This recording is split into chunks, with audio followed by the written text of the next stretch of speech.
Avez-vous déjà ressenti cette agitation intérieure, comme si quelque chose allait se produire, comme si le ciel vous murmurait des secrets que seul votre cœur peut entendre? Peut-être avez-vous eu une journée difficile aujourd'hui, fatigué, accablé, presque sans la force de continuer. Mais voici la vérité qui va tout changer. Dieu vous a préparé quelque chose pour demain qui vous surprendra profondément, et vous devez vous y préparer. Ce que je vais vous dire maintenant n'est pas seulement un message de motivation, c'est un appel venu tout droit du ciel. Ne l'ignorez pas. Dieu n'agit pas par hasard. Si ce message vous est parvenu, c'est que l'Esprit lui-même essaie de vous avertir que quelque chose d'invisible agit déjà en votre faveur. Une réponse se dessine, une guérison se libère, une porte s'ouvre. Mais êtes-vous prêt à la voir ? Si vous sentez que ce message vous est destiné, abonnez-vous à la chaîne dès maintenant, activez les notifications et partagez cette vidéo avec ceux qui ont besoin de l'entendre. Ne gardez pas cette bénédiction pour vous. Dieu, je me confie en l'invisible, car je sais que ton plan est plus grand que mon intelligence. Écrivez cette phrase dans les commentaires comme un engagement de foi. Mettez-vous au défi de croire, même dans l'obscurité. La vie ne nous prévient pas toujours. Parfois, nous sommes projetés au cœur d'une bataille spirituelle sans même comprendre d'où vient l'attaque. Les problèmes s'accumulent, la lassitude de l'âme se resserre et l'ennemi murmure des mensonges pour nous faire douter de la promesse. Mais c'est dans ce champ invisible que se déroule la véritable guerre. Et c'est là qu'il faut comprendre. Vous n'êtes pas seul.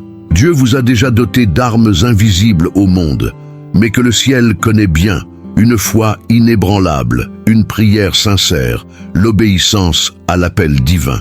C'est grâce à ces armes que vous remporterez la victoire dans les combats spirituels. Peu importe la taille du géant, la victoire s'obtient en restant ferme, même si vous tremblez intérieurement.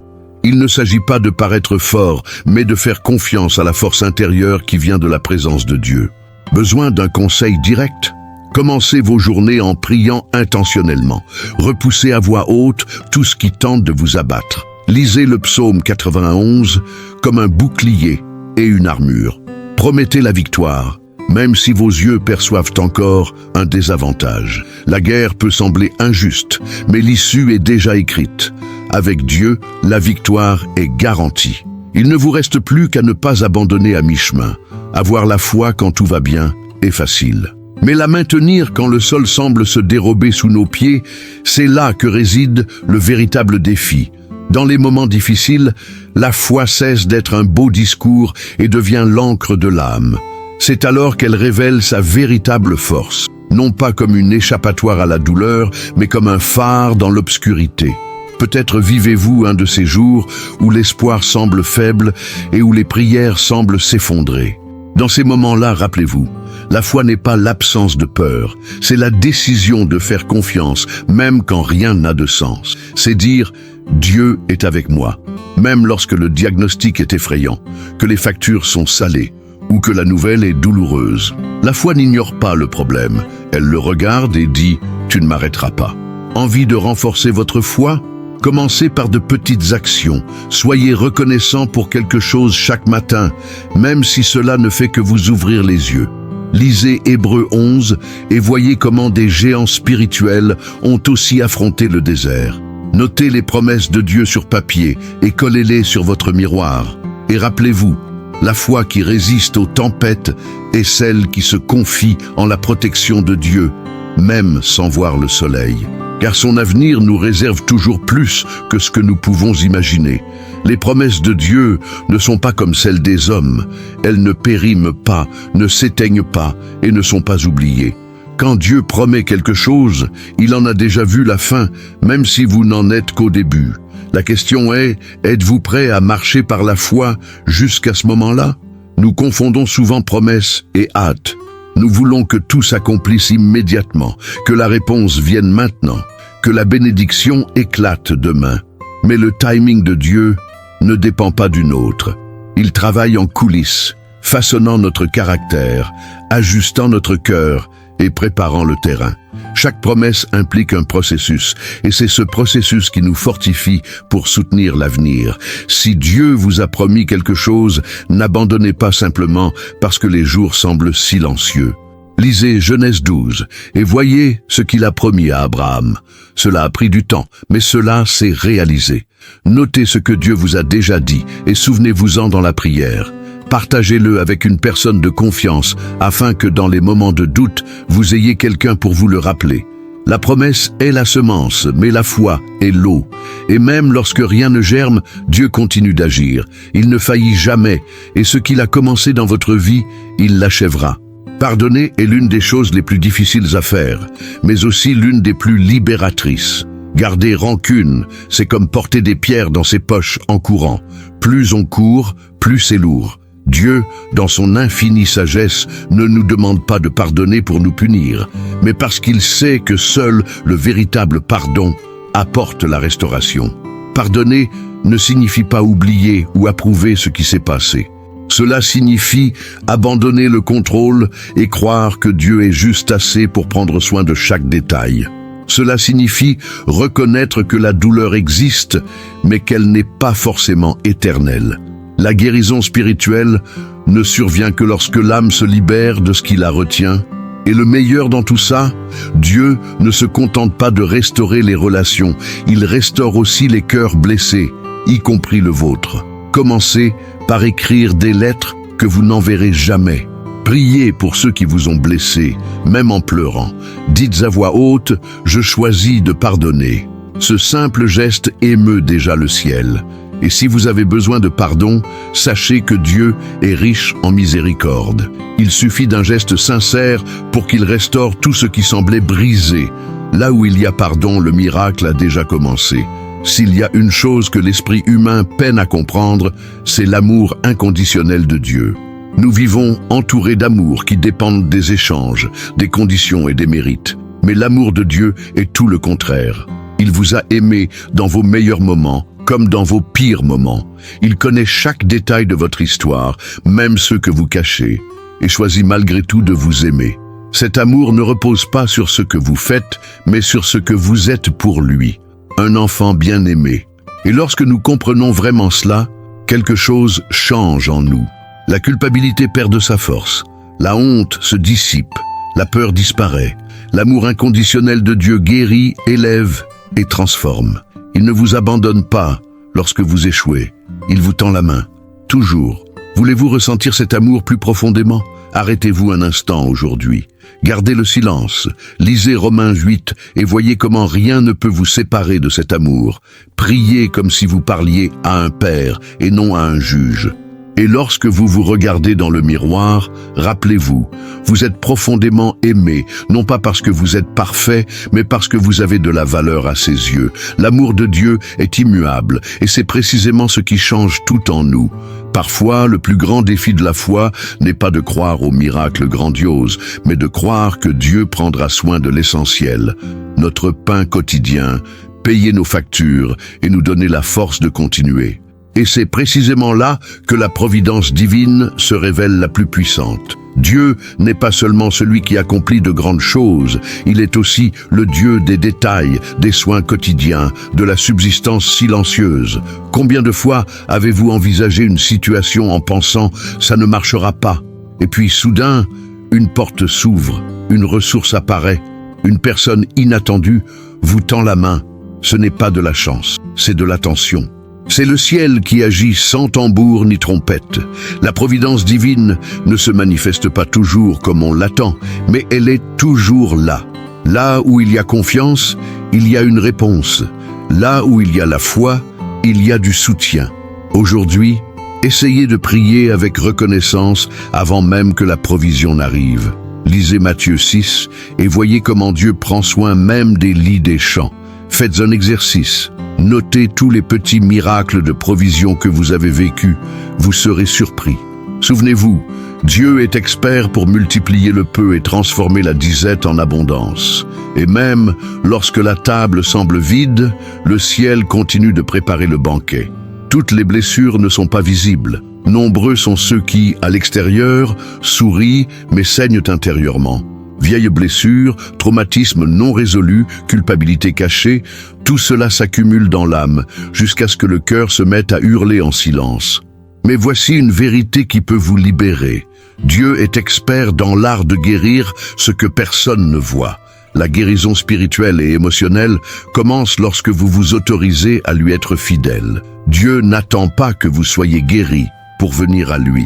C'est précisément dans votre fragilité qu'il œuvre avec une puissance inouïe. Sa présence restaure l'âme blessée, touche ce qui est enflammé et apporte du soulagement, là où le monde n'a fait que créer de la douleur. Et le meilleur dans tout cela, il ne se contente pas de guérir, il transforme. La douleur qui vous paralyse aujourd'hui peut devenir un témoignage demain. Voulez-vous faire le premier pas ? Parlez à Dieu comme si vous vous confiez à un ami proche. Ouvrez la Bible au psaume 147:3. Il guérit ceux qui ont le cœur brisé et pansent leurs blessures. Cherchez de l'aide si nécessaire, spirituelle et professionnelle. Écrivez, priez, pleurez si nécessaire. Dieu n'a pas peur de votre douleur. Au contraire, il vous accueille avec un amour inconditionnel et amorce le processus de renouvellement de votre âme. Avez-vous déjà eu l'impression que quelque chose d'invisible essayait de vous abattre? Un poids étrange, une angoisse indescriptible, des portes qui se ferment sans explication. Ce n'est pas une simple coïncidence. Des combats spirituels se déroulent dans les coulisses de la vie, et même si nous ne le voyons pas, l'ennemi cherche toujours des failles. Mais la bonne nouvelle, c'est que ceux qui sont en Dieu ne sont pas sans protection. La protection divine n'est pas une belle théorie, c'est une réalité surnaturelle. Lorsque vous priez, jeûnez et proclamez la parole, vous activez le bouclier spirituel que le ciel vous offre. Et l'ennemi le sait. C'est pourquoi il tente de détourner votre attention, de voler votre foi et d'éteindre votre flamme. Mais vous êtes appelés à tenir bon, couverts par la présence de Dieu et protégés par sa main puissante. Voulez-vous vous protéger spirituellement ? Commencez par consacrer vos journées à Dieu. Priez le psaume 91 chaque jour comme une armure. Fermez les portes spirituelles, paroles négatives, environnement toxique, addiction déguisée. Déclarez avec autorité, « Celui qui est en moi est plus grand que celui qui est dans le monde ». Dieu ne se contente pas de vous protéger, il vous donne la force d'endurer. Car ceux qui marchent avec le Seigneur marchent en territoire sûr, même lorsque le monde semble s'effondrer. Parfois, la force dont vous avez besoin n'est pas extérieure, mais intérieure. Et le plus curieux, c'est qu'elle apparaît généralement lorsque tout semble s'écrouler. C'est au bord des larmes, au milieu du chaos, que Dieu active quelque chose en vous, une force intérieure dont vous ignoriez l'existence. Surmonter, ce n'est pas oublier, c'est persévérer, avec courage, même si vous avez peur. Et ce courage naît de la certitude que le ciel est avec vous. Combien de fois avez-vous pensé « je n'en peux plus » et pourtant, vous avez persévéré. C'est la preuve qu'il y a quelque chose de divin qui vous soutient. La force intérieure que Dieu met en nous ne se résume pas à l'endurance physique, mais à la résilience spirituelle. Il s'agit de ne pas abandonner l'appel, même lorsque la fatigue se fait sentir. Il s'agit de continuer à prier, même en silence. Voulez-vous réveiller cette force? Commencez par reconnaître votre faiblesse devant Dieu. Il y est parvenu. Lisez 2 Corinthiens 12:9 et rappelez-vous que sa grâce vous suffit. Notez les réussites que vous avez déjà surmontées. Témoignez de votre cheminement. Car vaincre ne signifie pas mettre fin au problème, mais transformer le cheminement. Et Dieu vous accompagne dans ce processus étape par étape. Vous n'êtes pas ici par hasard. Chaque détail de votre existence est porteur d'un sens profond, même lorsque tout semble désordonné. Dieu ne crée pas des vies vides, il établit des desseins éternels. L'appel divin ne s'adresse pas seulement aux pasteurs, aux missionnaires ou aux personnes spéciales. Il s'adresse à vous. C'est dans votre histoire, avec vos souffrances et vos talents, que le ciel veut agir. Beaucoup attendent un signe surnaturel pour découvrir leur raison d'être, mais parfois, elle se cache dans les choses les plus simples.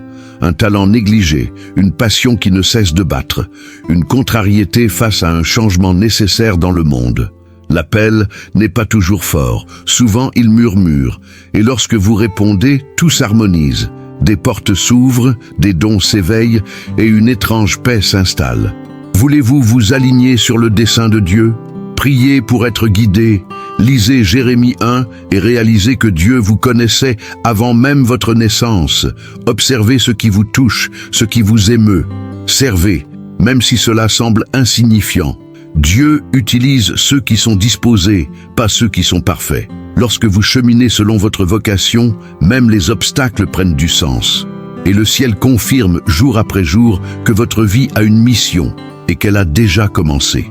La parole de Dieu n'est pas qu'un vieux livre, elle est vivante, actuelle, tranchante comme une épée et capable de transformer tout ce qu'elle touche. La transformation la plus profonde de nos vies ne vient pas de l'extérieur, mais de l'intérieur.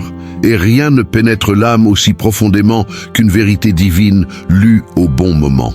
Ceux qui s'immergent dans la parole s'immergent dans la guérison, la direction et la finalité. Il ne s'agit pas seulement de mémoriser des versets ou d'accomplir une obligation spirituelle. Lire la Bible, c'est comme ouvrir une lettre écrite par Dieu lui-même à votre cœur. Parfois, un seul passage vous réconforte, alors que personne d'autre ne comprend votre douleur. D'autres fois, un verset vous confronte comme un miroir, et c'est aussi cela l'amour. C'est ainsi que l'Esprit agit, avec vérité, grâce et transformation spirituelle constante. Voulez-vous commencer à vivre cette vie? Choisissez un évangile et lisez-le lentement, comme si vous savouriez une conversation. Utilisez un carnet pour noter ce qui vous touche. Priez en demandant à la parole de vous révéler ce que vous avez besoin de voir. Et surtout, appliquez-la. Car ce n'est pas la quantité de lecture, mais la façon dont vous vivez ce que vous lisez qui change votre histoire. La parole de Dieu est une invitation quotidienne à devenir celui pour qui vous êtes né. La souffrance est inévitable. À un moment ou à un autre, nous traversons tous des moments difficiles, des souffrances indescriptibles et des jours qui semblent sans fin. Mais même dans ces moments-là, il y a une flamme qui ne s'éteint jamais, l'espoir. Non pas l'espoir superficiel de quelqu'un qui attend la chance, mais l'espoir ferme de quelqu'un qui croit que Dieu écrit quelque chose de plus grand, même lorsque la page semble blanche. Attendre avec espoir est un exercice de foi. C'est voir la lumière là où tout semble sombre. C'est croire que la douleur a une date butoir, que les pleurs ont une fin et que la promesse de Dieu demeure valable, même lorsque le cœur est fatigué. La véritable espérance ne nie pas la souffrance, mais la traverse avec confiance.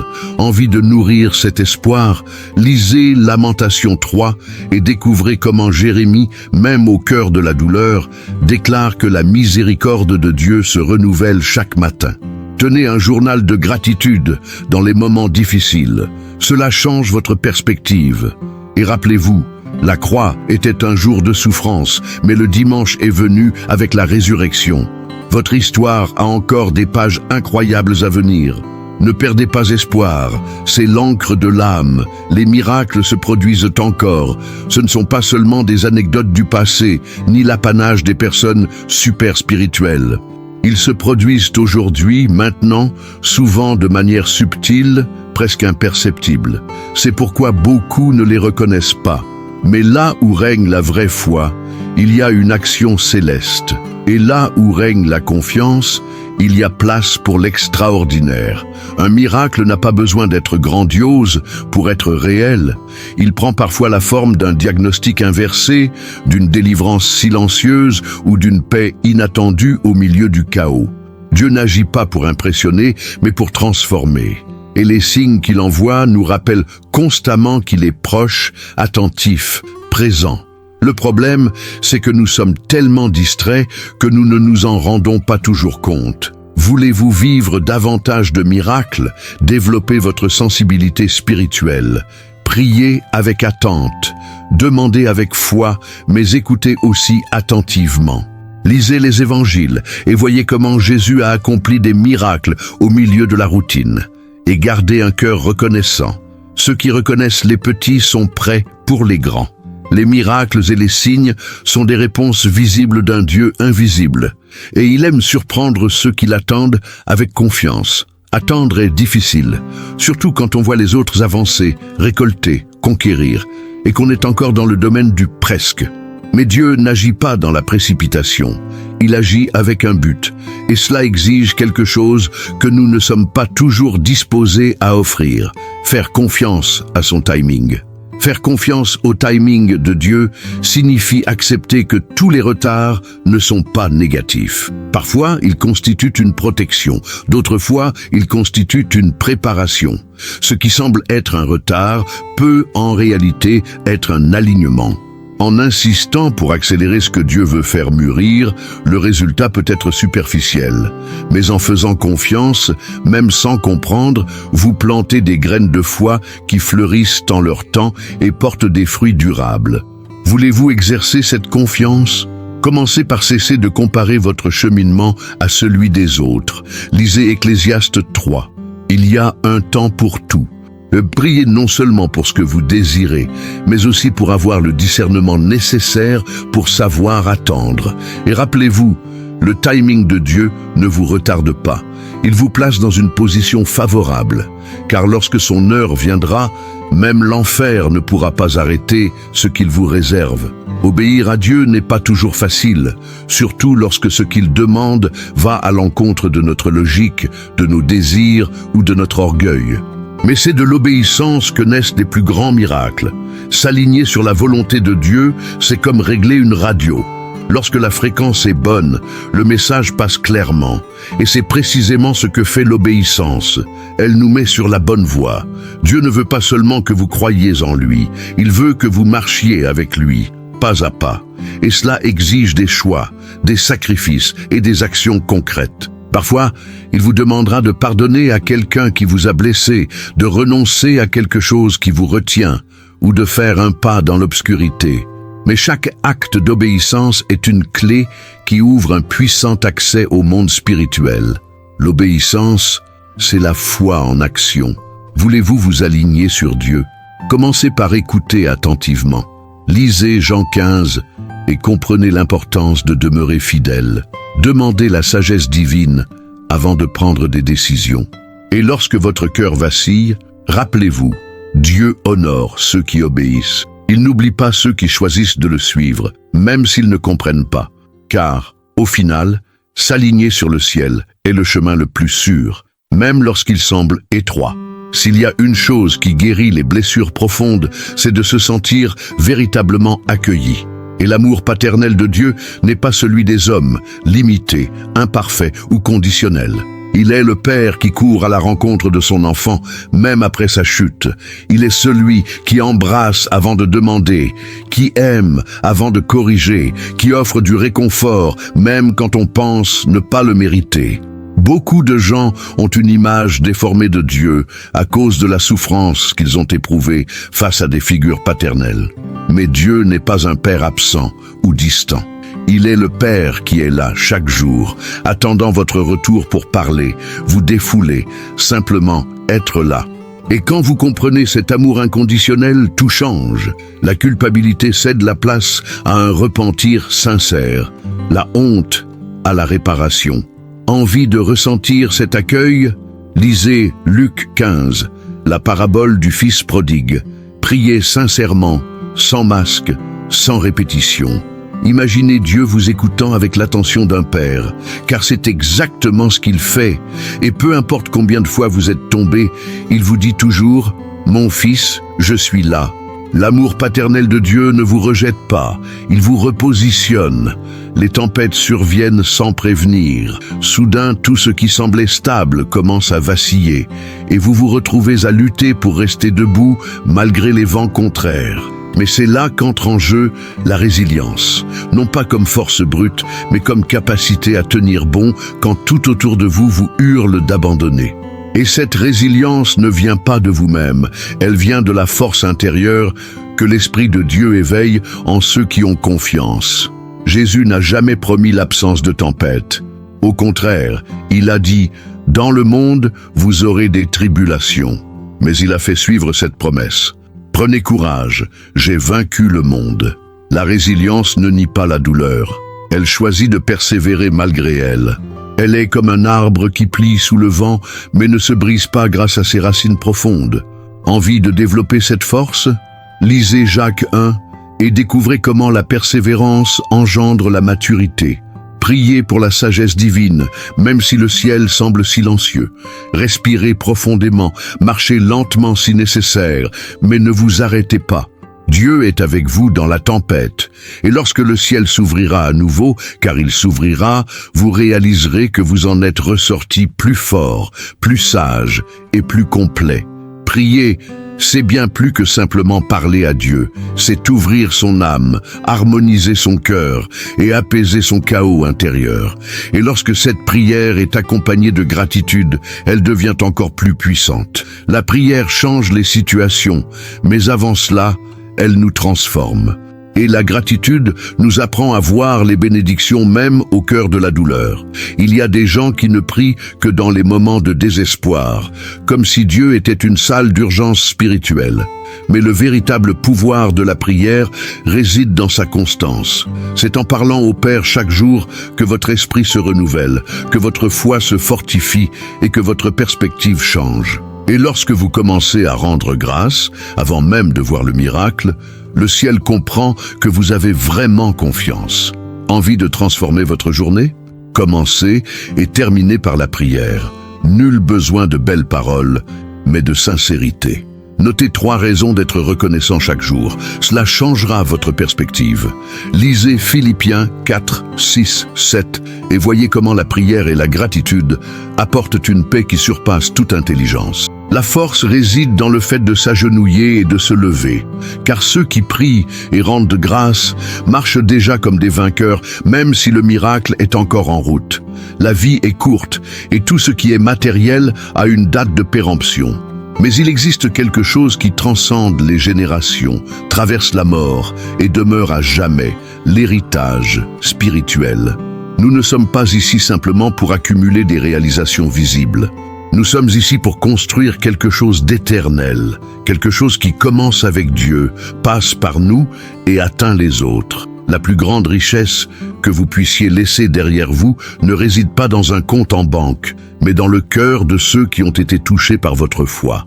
L'héritage spirituel se construit en secret, dans des prières invisibles, dans des graines semées en silence, dans des choix faits par obéissance. Ce sont ces attitudes qui attirent les bénédictions éternelles. Dieu récompense non seulement le succès visible, mais aussi la fidélité invisible. Et même si le monde ne le reconnaît pas, le ciel compte chaque pas de foi, chaque renoncement, chaque geste d'amour. Voulez-vous cultiver cet héritage? Priez pour votre génération, même si vous n'avez pas encore d'enfants. Enseignez la parole par votre vie. Lisez 2 Timothée 1,5 et voyez comment la foi de sa grand-mère et de sa mère a façonné le destin de Timothée. Vivez les yeux fixés sur le ciel et les pieds sur terre, car le véritable héritage est celui qui demeure lorsque tout s'écroule, et celui-ci ne peut être laissé que par ceux qui marchent avec Dieu. Nous avons tous besoin d'un nouveau départ, à un moment ou à un autre. Mais un véritable nouveau départ ne se produit pas en changeant de lieu, de travail ou de routine. Il commence de l'intérieur. Le renouvellement de l'âme et de l'esprit est un processus divin qui transforme notre vision de la vie, de nous-mêmes et de Dieu lui-même. Ce n'est pas de la magie, c'est un miracle silencieux. C'est la preuve que la présence de Dieu peut encore restaurer ce qui semblait irréversible. L'esprit est comme un jardin. Si on ne l'entretient pas, les mauvaises herbes de la peur, du doute et de la culpabilité prennent le dessus. Mais lorsque l'on se nourrit de la parole, que l'on l'arrose par la prière et que l'on le taille par l'obéissance, les fruits commencent à germer, les pensées changent, les attitudes changent et votre âme retrouve un souffle léger. Envie de vous renouveler de l'intérieur? Commencez par Romains 12, 2. Soyez transformés par le renouvellement de l'intelligence. Éloignez-vous de ce qui contamine vos pensées. Choisissez des contenus édifiants, une musique apaisante, des personnes qui apportent une valeur ajoutée. Priez pour la guérison émotionnelle et le discernement. Et surtout, n'ayez pas peur de recommencer, car avec Dieu, recommencer n'est jamais un échec. C'est un pas de foi vers quelque chose de plus grand. Maintenant que vous avez reçu cette série de vérités spirituelles, une question demeure: qu'allez-vous faire de tout cela? Allez-vous le garder pour vous ou permettre à ce message de transformer votre façon de vivre, de ressentir et de marcher avec Dieu. Car aucune parole n'est prononcée au hasard. Si vous êtes arrivé jusqu'ici, c'est parce que le ciel a voulu vous parler. Et il l'a fait. Dieu n'a peut-être pas encore changé le paysage qui vous entoure, mais il a déjà commencé à changer quelque chose en vous. Et ce changement intérieur est le début d'une nouvelle histoire. Ce que vous avez entendu aujourd'hui n'est pas la fin d'une vidéo. C'est le début d'un réveil. Un appel silencieux mais urgent. Et maintenant, la prochaine étape vous appartient. Alors je vous demande, que vous demande le Saint-Esprit aujourd'hui? Quelle décision avez-vous reportée? Quelle action devez-vous entreprendre maintenant? Réfléchissez bien. Priez sincèrement. Et rappelez-vous, toute transformation commence par une réponse. Si ce message vous a touché, abonnez-vous à la chaîne, activez la cloche et partagez-le avec quelqu'un qui a besoin de l'entendre. Nombreux sont ceux qui attendent un message et il peut venir à travers vous.